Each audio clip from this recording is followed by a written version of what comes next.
Hey guys, hoping all is well with everyone. So in this video we're going to be continuing the read along of the Secret Zoo Traps and Specters, and we're going to be starting today with chapter 21. So last time in chapters 18 through 20 we were kind of going through the competition between the Action Scouts and the Descenders, which was kind of an equivalent to Capture the Flag, but kind of as a justification of the cross-training that the Action Scouts have gone through so far, just to kind of show what they have learned and mastered in terms of kind of portaling and going through the areas between the Clarksville Zoo and the Secret Zoo. So at the very end of chapter 20, the Richie and Noah had gotten the flag and they were just heading back to the Secret Rhinrhama to try to get to the main portal back to the platform of where the competition had started. So we're going to jump into chapter 21. Chapter 21, A Rush of Rhinos. Blizzard charged onto a grassy plain with low hills and sparse woodlands, a savanna. A view from above would have revealed the polar bear as a lively white speck on a green sprawl. Wind-bowed branches and patches of tall grass. The barrenness of the sector reminded Noah of Little Dogs of the Secret Prairie, but there was one major difference. This sector was crowded with one-ton animals with deadly horns. Far across the savannah, a blinking light marked the gateway back to the Clarksville Zoo. Noah peered over his shoulder to see the Descenders push through the curtain less than 30 yards away. "Blizzard! They're coming!" The polar bear growled his understanding and picked up speed. As Noah continued to stare back, Sam raised his wings and flew forward, quickly crossing the distance to the scouts. "Get down!" Noah called out. His friends dropped like dominoes across Blizzard's back, and Sam swept above them, nearly knocking them off. Across the savannah, the rhinos began to stir. Some of them followed their curiosity a few cautious steps toward the commotion. Hannah crouched and sprang forward. She landed directly behind Blizzard and swung her arm at Noah, just missing. Noah looked forward. The gateway was barely visible. "We're not going to make it!" As Sam dove at them again, Blizzard dodged to one side, eluding him. Seconds later, a rhino charged up alongside the scouts. The enormous animal had an especially large horn, and Noah recognized him immediately. Little Bighorn. He swung his bulky body closer to Blizzard, as if to help protect the scouts. Noah noticed a gradual hill to their left. Beyond it, he saw the uppermost branches of a wooded area. Then he saw the treetops for what they could provide them. Cover. Protection from Sam. He took Richie's shoulder and then pointed to the hillside. "That way!" Richie looked over and seemed to understand. He nudged Megan and focused her attention to what Noah had shown him. Then Megan elbowed Ella and did the same. Ella nodded, then swatted the left side of Blizzard's neck, a signal to turn.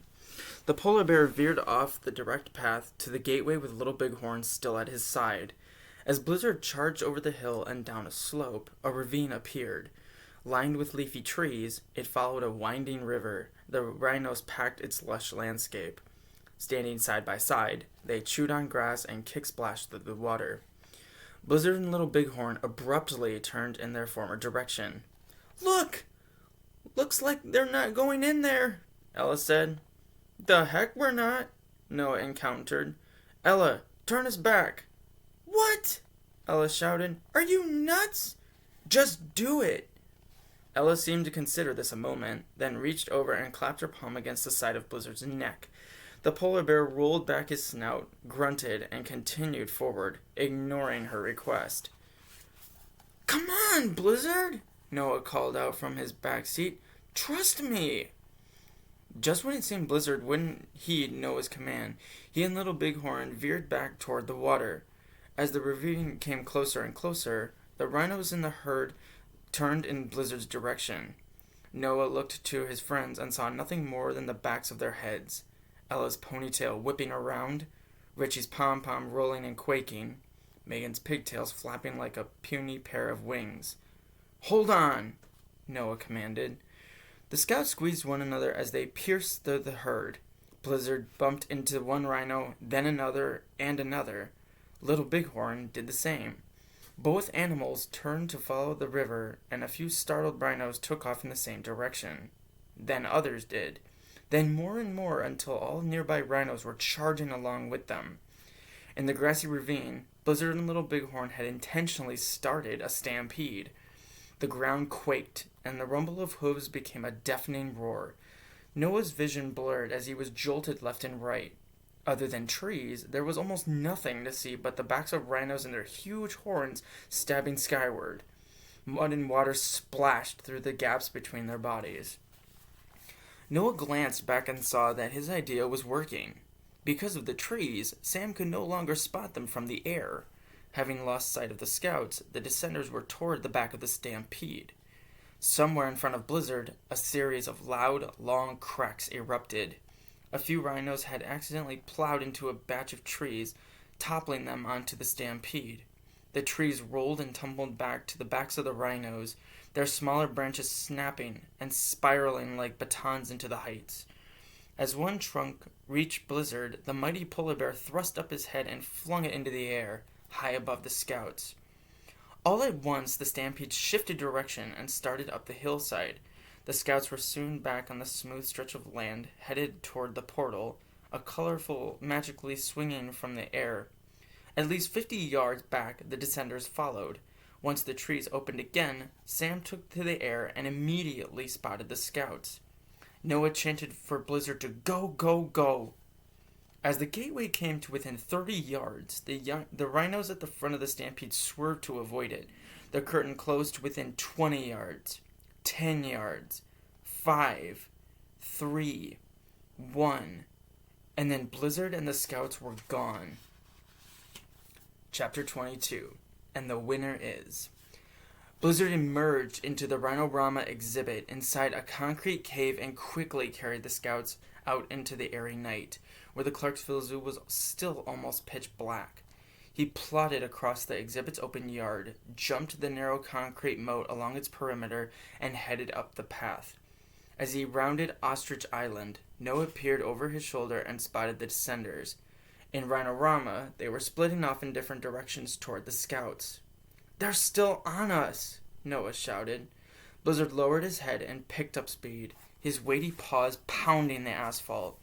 He veered off through a yard, jumped the long rails of the fast train through Clarksville Zoo, and circled the forest of flight. When he reached Zooasis, Blizzard headed straight for the vase that Tank had set on the path, and Noah plucked the flag from his pocket and readied himself to drop in on it. Nearby, Tank and Mr. Darby were seated on a marble bench. Tank stood and started to clack. "Bring it home!" Noah and Richie both peered over their shoulders. Solana was the only one behind them, her long quills dangling off her jacket. The other descenders were nowhere in sight. "Where'd they go?" Richie gasped. Just beyond the vase, Tameron appeared in the flower bed. Dry stalks crunched beneath his stretched-out tail. Then, 20 feet off the path to the scout's left, Hannah suddenly came down out of the air and landed in a crouch, her red bangs masking her eyes. "Hurry, Blizz!" Megan yelled. The vase came into full view, moonlight glinting off its curves. As Blizzard ran beside it, Noah leaned over, reached out his arm, and dropped the flag as close as he could to his mouth. The thin velvet softly fell a few inches, then abruptly took off in a new direction, straight down the path toward Tameron, fluttering like a tiny carpet in a wild wind. As it neared the flower bed, Tameron swept around his tail and somehow snatched it out of the air. It wasn't until his tail dropped still onto the ground that exactly what had happened was revealed. The flag was pinned to his armored appendage with a single quill, one that Solana had pitched from behind the scouts. Before the scouts could do anything, Tameron raised his high tail and Sam flew over his head, tearing the flag from the quill. He then swooped directly over the vase, stuffed the flag inside, and touched down on the path beside Solana. Noah stared in disbelief at the descenders. Solana and Sam bumped fists. Hannah raised her eyebrows, blew a softball-sized bubble, and allowed it to burst against her lips. An odd victory.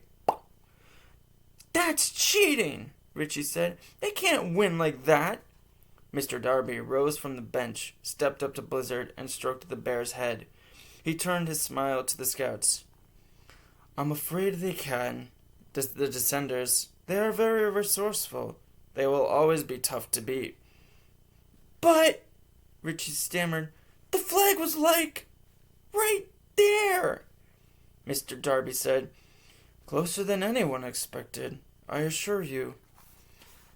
As Sam folded his wings across his back, he wordlessly walked past the scouts and clapped hands with Tameron. Blizzard growled in bitterness.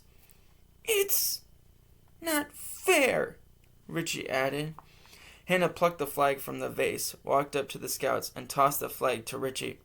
Here, something for those tears. Richie clenched the flag in his fist and shook it toward Hannah. I got a better idea. Hannah smirked and smacked her gum. Yeah? Why don't I... His eyes shifted back and forth. How about I...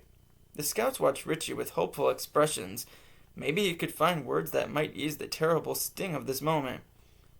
A long pause. Forget it. I can't think of a single witty thing to say. It's like someone parked a truck on my brain. Hannah smiled. Maybe next time, kid. She playfully punched his leg and walked off, adding, but probably not. Ella leaned back toward Richie. Thanks a lot, dude. I feel way cooler now. The Descenders joined Tank and Mr. Darby and then retracted their gear. As Tameron's armor spread apart and slipped away, his tail coiled back into his canvas pack. It still blows my mind, Megan said as she watched the Descenders. It's like they're superheroes. And it's like we're super zeros, Ella groaned. Tank and the Descenders walked off together. As Mr. Darby turned to leave, he waved his hand for the scouts to follow. Come, we have something to show you. Show us? Richie muttered. Noah glanced at his friend and shrugged his shoulders. Guess we'll find out. Don't we always? Ella asked. Blizzard plodded forward into the new unknown. And I'll stop the video there, ending chapter 22. But I hope you guys enjoyed this video. Kind of a crazy last moment change of results. It was kind of unfortunate that the scouts didn't win, but I hope you guys enjoyed this video. As always, thank you so much for watching.